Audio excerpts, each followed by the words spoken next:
2024 సార్వత్రిక ఎన్నికల్లో ఎవరు ఊహించని విధంగా ప్రజలు తీర్పునిచ్చారని మాజీ జేడీ వివి లక్ష్మీనారాయణ అన్నారు. ఈ మేరకు ప్రత్యేక హోదా సాధన కమిటీ ఆధ్వర్యంలో విజేఎఫ్లో నిర్వహించిన పత్రికా సమావేశంలో చలసాని శ్రీనివాస్, జేడీ లక్ష్మీనారాయణ మాట్లాడుతూ ఈ ఎన్నికల్లో పవన్ కళ్యాణ్ కీలక పాత్ర పోషించారని, పోటీ చేసిన 21 స్థానాల్లో 21 స్థానాలు గెలవడం అంటే మామూలు విషయం కాదన్నారు. పవన్ కళ్యాణ్ పార్టీకి మంచి భవిష్యత్తు ఉందన్నారు. రానున్న రోజుల్లో ఆయన రాజకీయాల్లో కీలక పాత్ర పోషిస్తారని ఆశాభావం వ్యక్తం చేశారు. చలసాని శ్రీనివాస్ మాట్లాడుతూ చంద్రబాబు కేంద్రంలో కీలక పాత్ర పోషించనున్నారని అన్నారు. కేంద్రానికి రాష్ట్రానికి ఉన్న సత్సంబంధాలు బలంగా కొనసాగిస్తూ స్టీల్ ప్లాంట్, ప్రత్యేక హోదా, రైల్వే జోన్ విషయంలో మంచి నిర్ణయాలు తీసుకోవాలని ఆశిస్తున్నామన్నారు. రాష్ట్రంలో కొత్త ప్రభుత్వం ఏర్పడింది. వారికి శుభాకాంక్షలు.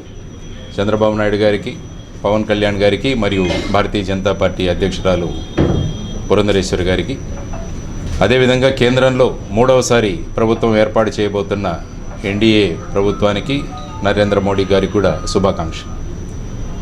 ఈ రాష్ట్రంలో ముఖ్యంగా ఎన్నికల సందర్భంగా అనేక సంక్షేమ పథకాలు అమలు చేస్తామని చంద్రబాబు నాయుడు గారు మాట్లాడడం జరిగింది. అంటే గత ప్రభుత్వంలో ఉన్న దానికన్నా కూడా ఎక్కువ సంక్షేమం చేస్తామన్నది వారు చెప్పిన మాట. ఆ విధంగా చేస్తే సుమారుగా రాష్ట్రానికి ప్రతి సంవత్సరం 1,00,000 కోట్లకు పైగా కావాల్సి వస్తుంది బడ్జెట్లో అదనంగా.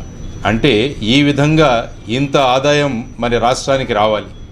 దానివల్ల ప్రభుత్వం ఆదాయ వనరులు ఎలా తీసుకురావాలన్న దాని గురించి కూడా ఆలోచించాలి. దానికి గొప్ప సాధనం ప్రత్యేక హోదా.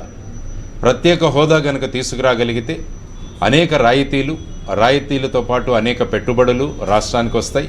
ఆ తర్వాత రాష్ట్ర ఆదాయం పెరుగుతుంది. రాష్ట్ర ఆదాయం ఎప్పుడైతే పెరుగుతుందో మీరు అభివృద్ధితో పాటు సంక్షేమం కూడా చేసే అవకాశం దొరుకుతుంది. లేకుంటే ప్రత్యేక హోదా రాకుంటే మీరు ఇచ్చిన హామీలు ఏవైతే ఉన్నాయో సంక్షేమం సందర్భంలో అవి చేయడానికి ప్రస్తుత ప్రభుత్వం చేసిన దానికన్నా ఎక్కువ అప్పులు చేయాల్సి వస్తుంది. కాబట్టి ఇక వేరే పర్యాయం లేదు, గత్యంతరం లేదని కూడా నేను అంటాను. కాబట్టి ఎటువంటి ప్రయత్నం చేసినా మీరు ప్రత్యేక హోదా తీసుకురావడం చాలా ప్రాధాన్యం రాష్ట్రం కోసం. అందువల్ల అప్పుడు ఎలాగైతే జగన్మోహన్ రెడ్డి గారు అన్నారో, కేంద్రంలో భారతీయ జనతా పార్టీ స్వబలంతో వారు ప్రభుత్వం ఏర్పాటు చేసే స్థాయికి వాళ్ళు వెళ్ళారు. వాళ్ళకే కనుక 250 సీట్లు మాత్రమే వచ్చి ఉంటే అప్పుడు మనం వాళ్ళ మీద ఒత్తిడి తెచ్చి మనం ప్రత్యేక హోదా తీసుకురాగలిగే వాళ్ళమని చెప్పారు. ఈరోజు ఆ పరిస్థితి వచ్చింది. ఎందుకంటే భారతీయ జనతా పార్టీకి ఐ థింక్ 240 సీట్లు కోల్పోయారు. కాబట్టి 240 సీట్లలో ఇప్పుడు ఏదైతే జగన్మోహన్ రెడ్డి గారు అన్నారో ఆ పరిస్థితి వచ్చింది.